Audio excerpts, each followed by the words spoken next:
जय श्री राम, जय Shri Mahakal. Adani bribery case जो आज की तारीख में वर्ल्ड का सबसे चर्चित केस है, उसके ऊपर डिटेल एनालिसिस हम लोग आपके सामने रख रहे हैं। 5 चैप्टर्स में मैंने इसको कवर किया है। इसके अलावा प्लीज इसको ध्यान रखें, ये कोई बाइंग और सेलिंग रिकमेंडेशन नहीं है, किसी के सेंटिमेंट्स को हर्ट करने के लिए वीडियो नहीं बनाया जा रहा है। ये स्पेसिफिकली एजुकेशन पर्पस वीडियो है ताकि आपको पता रहे कि ऐसे केस में एग्जैक्टली होता क्या है। सो लेट अस बिगिन दी वीडियो।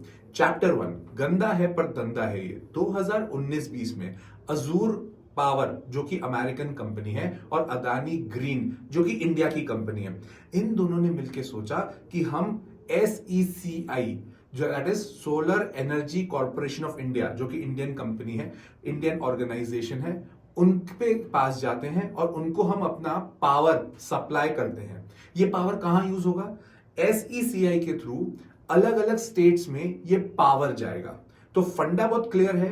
अदानी ग्रीन अजूर दोनों मिलकर SECI के पास गए और SECI को बोला कि आप अलग अलग स्टेट्स में हमारे लिए पावर खरीदो और हम इन पावर को आगे देना चाहते हैं। किसको देना चाहते हैं भाई? अलग अलग स्टेट्स में, ताकि लोगों के पास पावर पहुंच पाए। कितना देना चाहते हैं? तो अदानी ग्रीन ने प्रॉमिस किया कि हम 8 गीगावाट्स को देंगे, 1 गीगावाट देंगे, और अजूर ने बोला हम 4 गीगावाट देंगे। टोटल मिलाकर ये जो बिजनेस डील बन रही थी ये 45,000 करोड़ की थी। कौन सी डील? जो पावर देने की है। तो यहां तक आई होप कि इट इज गेटिंग क्लियर, क्योंकि बिजनेस की बात कर रहे हैं। चैप्टर 1 बहुत क्लियर है, गंदा है पर धंधा है। अब SECI ने क्या किया? सोलर बेचना है ना, उन्हें सोलर एनर्जी बेचनी है, पावर बेचना है। तो उन्होंने क्या किया? सीधा स्टेट्स के पास गए और स्टेट्स को बोला, अरे भाई साहब तुम्हें ये वाला पावर चाहिए क्या? बढ़िया पावर है, हम देने को तैयार है तुम्हें पावर, तुम इसको यूज करो। स्टेट गवर्नमेंट ने बोला क्या भाव पे दोगे? स्टेट गवर्नमेंट्स को ये बहुत ज्यादा एक्सपेंसिव लगा, तो स्टेट गवर्नमेंट बोला हम नहीं खरीदेंगे यार, ये नहीं खरीद सकते क्योंकि बहुत महंगा दे रहे हो तुम पावर, ऐसे तो हमारी हालत खराब हो जाएगी, हम पहले ही डेट में चलते हैं। तो यहां पर डील हो रही थी कैंसिल। अजूर में एक पर्सन है जिनका नाम है रंजीत गुप्ता। रंजीत गुप्ता जी ने क्या सोचा, चलो एक काम करते हैं, इंडिया है, ब्राइब के बिना कुछ काम होगा नहीं, तो चलो हम इनको ब्राइब देंगे, रिश्वत देंगे, काम निपटाएंगे, कर भी दें तो बढ़िया बात है। तो और SECI का बेसिकली काम क्या था कि यहां से इनसे पावर लेना और इनको पावर सप्लाई करना। तो चैप्टर 1 हमारा यहीं पे क्लियर होता है ताकि आपको बेसिक फ्रेमवर्क समझ आए कि एग्जैक्टली इस पर्टिकुलर डील में हो क्या रहा था। 8 गीगावाट्स का था, 4 गीगावाट्स का था अमेरिकन कंपनीज के थ्रू, और टोटल मिलाकर जो बिजनेस बनना था वो था 45,000 करोड़ का। इसमें हमें एक और चीज समझ में आनी चाहिए, ये ब्राइब एग्जैक्टली थी कितनी, कितने करोड़ की हम बात कर रहे हैं? ये 250 करोड़ की डील थी, 250 करोड़ की ब्राइबरी केस है ये। तो ऑटोमेटिकली 45,000 करोड़ का तुम बिजनेस कर रहे हो, तो इतना डील जाएगा, इतना तो ब्राइब देना पड़ेगा क्या? ये मैं ऐसा कह नहीं रहा हूं कि देना ही पड़ेगा, बट आपको समझ में आना चाहिए कि एग्जैक्टली क्या हुआ। चैप्टर 2, गलती से मिस्टेक। अब इधर किससे मिस्टेक हुई, क्या मिस्टेक हुई? सागर अदानी जो कि गौतम अदानी जी के भतीजे हैं, उन्होंने क्या किया, ये पूरा जो ब्राइबरी केस चल रहा था, जो ब्राइबरी पूरा सिस्टम चल रहा था, चैप्टर 1 में हमने कवर किया, उसमें वो क्या किए, जितना भी अकाउंट था ना सब गवर्नमेंट ऑफिशियल्स का, अजूर को कितना देना है, इन्हों कितना देना है, कितना दे चुके हैं, एक पूरा लेखा जोखा इन्होंने अपने मोबाइल में रख दिया। ये थी सबसे बड़ी गलती। इसमें सब कुछ इंक्लूडेड था। अदानी ग्रीन को कितना देना था, कितना दे चुके थे, अदानी ग्रीन को अजूर से कितना लेना था वो भी इसमें मेंशन था, किस किस को देना था, कितना दिया हुआ है, ये सब पूरा लेखा जोखा इनके मोबाइल फोन में था। और इनका मोबाइल फोन ट्रैक कर लिया गया। किसने कर लिया भाई? डिस्ट्रिक्ट कोर्ट ऑफ USA के पास अब ये डेटा है। एक्चुअली ट्रैकिंग तो पूरी एजेंसीज करती है, अलग अलग एजेंसीज होती हैं इस चीज के लिए, FBI हो गई, DOJ हो गया, ये सब लोग क्या करते हैं, इन लोगों का पूरा डेटा इकट्ठा किया, इनको समझ में आ गया कुछ फ्रॉड है, कैसे आया वो भी बताऊंगा। पूरा का पूरा डेटा आज की तारीख में किसके पास है? District court of USA। और ये चीज मैं आपको क्लियरली बता दूं, यहां पर कुछ भी मनगढ़ंत नहीं है, ये पूरे की पूरी डेटा रिपोर्ट आपको ऑनलाइन भी मिलेगी, मैं सिर्फ आपको एक्सप्लेन कर रहा हूं ये वाली चीज। कितनी ब्राइब देनी थी इन्हें, ये भी तो क्वेश्चन अच्छा है ना। Adani green was suppose to give 583 crore का ब्राइब, मतलब रिश्वत, और अजूर को देनी थी 55 करोड़ की रिश्वत। 583 करोड़ और 55 करोड़, यार ऐसे फिगर्स देख के सुन के मजा तो बहुत आता है यार, मतलब ऐसा लगता है बड़ी बात हो रही है कुछ।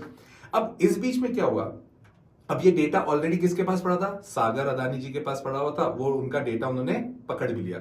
उसके पहले, ये डेटा पकड़ने के पहले हुआ क्या, ये खबर एक विसिल ब्लोइंग का कॉन्सेप्ट होता है। विसिल ब्लोइंग का मतलब हर कंपनी में विसिल ब्लोअर्स होते हैं। विसिल ब्लोअर का मतलब ये होता है आप सीटी बजा दो। अरे सीटी बजाना मतलब आपको कुछ पता पड़ा ऐसा जो कि एक कॉन्फिडेंशियल है, एक राज है, जो कि राज पब्लिक के पास पता होना चाहिए था, या कहीं चोरी हो रही है या कुछ गलत हो रहा है। ऐसी सिचुएशन में एम्प्लॉय हो या किसी भी प्रकार का पर्सन कंपनी से रिलेटेड हो, he can blow the whistle. सीटी नहीं बजानी है, धीरे से जाके आपको खबर देनी है, जिसको हम कई कई जगह बोलते हैं टिप देनी। टिप देना अलग हो गया, विसिल ब्लो करना मतलब आप बता दो यार कि ऐसा कुछ गड़बड़ चल रहा है। और अमेरिकन लॉज के हिसाब से अगर आपने इस तरह की विसिल ब्लोइंग करी है तो आपको, जैसे अपने यहां सेबी है, वहां पे एसईसी है, तो एसईसी को आपको बताना पड़ेगा, मार्केट को काट पीट के बताना होगा। अब विसिल ब्लोइंग हुई, तो जैसे ही विसिल ब्लोइंग हुई, जितने लोग इसमें इन्वॉल्व दिख रहे थे उन सबको पहले तो कंपनी ने बोला रेजिग्नेशन दो, बाहर हो जाओ। तो रंजीत जी जिन्होंने कहानी चालू करी थी कि हम ब्राइबरी देंगे, हम रिश्वत देंगे, सबसे पहले तो उनको बाहर किया, और उनके अलावा और भी लोग थे जिनको उन्होंने बाहर किया। तो अब देखो सिंपल सी बात है यार, बिजनेस तो करना है, और यहां पर बिजनेस करना है, और जब तक आगे कहानी बढ़ेगी नहीं तो दिक्कत तो आएगी। यहां तक तो क्लियर था कि रंजीत जी को इन्होंने क्या करा, चलो बाहर हो जाओ। अब अजूर में ऐसा कोई पर्सन नहीं था जिससे इस तरह की डील में कोई इन्वॉल्वमेंट देखें, बट अजूर ने रंजीत जी की जगह लोगों को अपॉइंट किया ना, तो 4 लोग और इसमें इन्वॉल्व होते हैं अजूर की तरफ से। वो कौन कौन होते हैं? रुपेश अग्रवाल, दीपक मल्होत्रा, सौरभ अग्रवाल और साइरल कैबानिस करके पर्सन है। ये 4 लोग इन्वॉल्व होते हैं। गौतम अदानी जी इन लोगों से मिलते हैं और इनको सेट करते हैं। सी बेसिक लैंग्वेज के हिसाब से मैं बोलूं तो सेट करते हैं। इन्होंने सेट किया और बोला कि चलो यार अपन कर लेंगे। वो डील वापस रीओपन हुई। ये पूरी मीटिंग हुई है अहमदाबाद में, ऐसा पूरा डॉक्यूमेंटेड है, ये कोई मेरा मन गढ़ंत नहीं है। अब जैसे ही वहां पर मीटिंग हुई, मीटिंग क्लोज हुई, धंधा वापस चालू। तो पहले चैप्टर में तो हमने क्या समझ लिया था कि जो बेसिक धंधा है, पर धंधा है कैसे चालू हुआ ये। फिर गलती से मिस्टेक क्या हुई कि सागर अदानी के पास में ये पूरा का पूरा जो लेखा जोखा था वो पूरा किसमें था, मोबाइल में क्लियर था। स्क्रीनशॉट्स थे, अकाउंट्स थे, एक्सेल शीट्स बनी हुई है, सब कुछ उनके पास अवेलेबल था। तो लेट्स कम टू चैप्टर 3, धन की वर्षा। अब गौतम अदानी जी ने ये 4 लोगों को सेट तो कर दिया। सेट करने के बाद अगला क्या?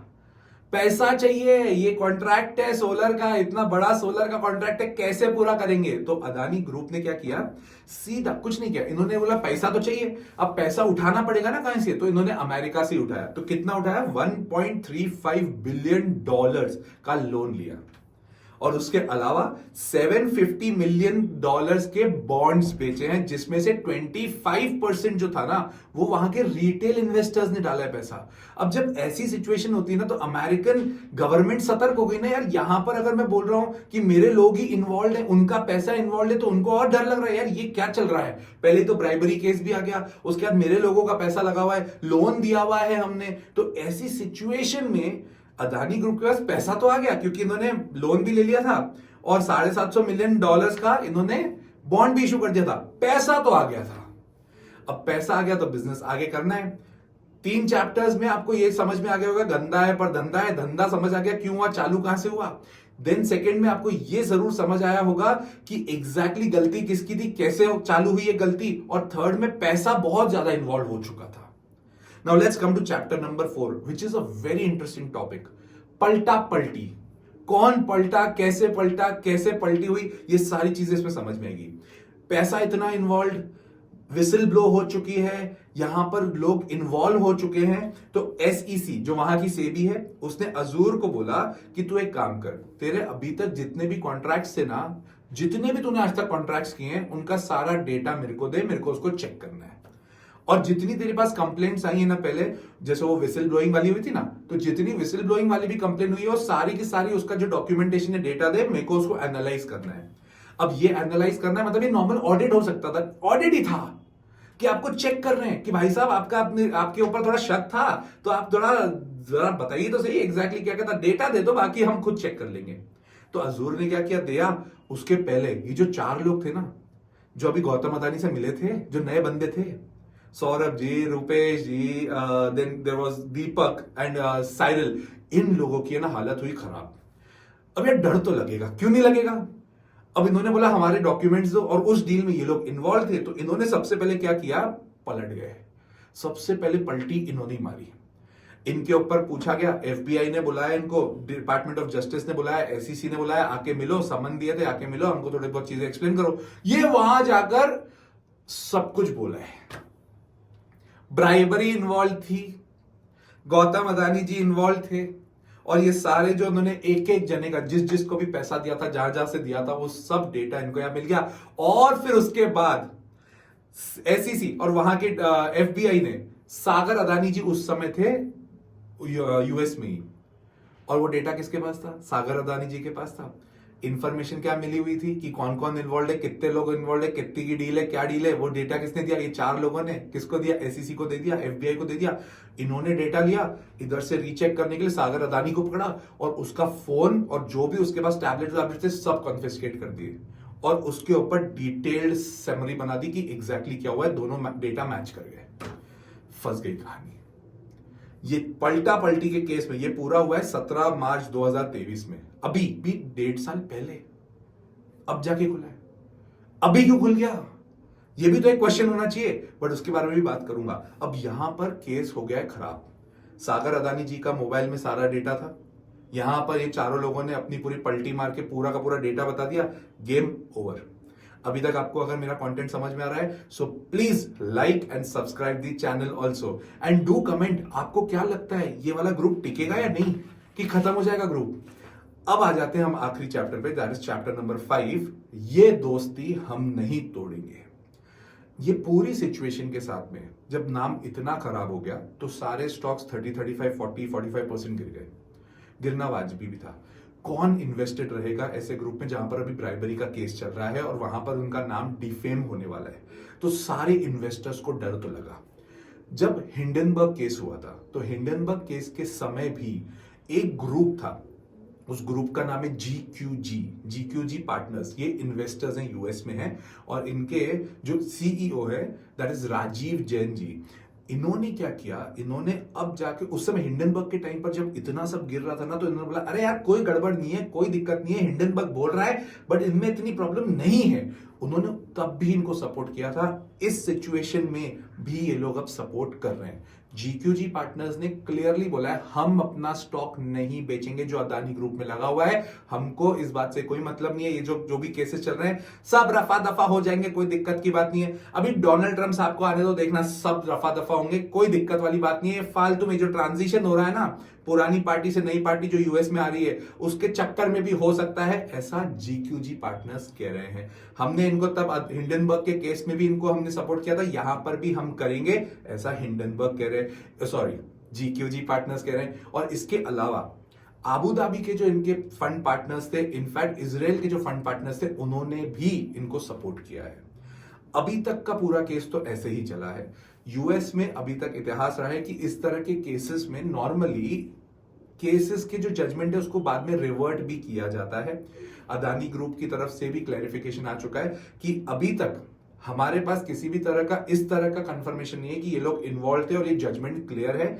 और इन्होंने क्लियरली एक चीज बोली है कि गौतम अदानी जी, सागर अदानी जी और विनीत जैन जी, जो कि सीईओ है अदानी ग्रीन के, ये तीनों इसमें ब्राइबरी केस में इन्वॉल्व नहीं है, फॉरेन करप्ट प्रैक्टिसेस एक्ट में इन्वॉल्व नहीं है। अब let's see what happens further. But अगर आपको ये चीज अच्छी लगी जो मैंने आपको बताई, so please like and subscribe. इसके अलावा अगर आपको लगता है, मुझे बताइएगा जरूर कि क्या लगता है कि अदानी ग्रुप यहां से चलेगा या खत्म हो जाएगा। Do comment on that. जय श्री राम, जय श्री महाकाल।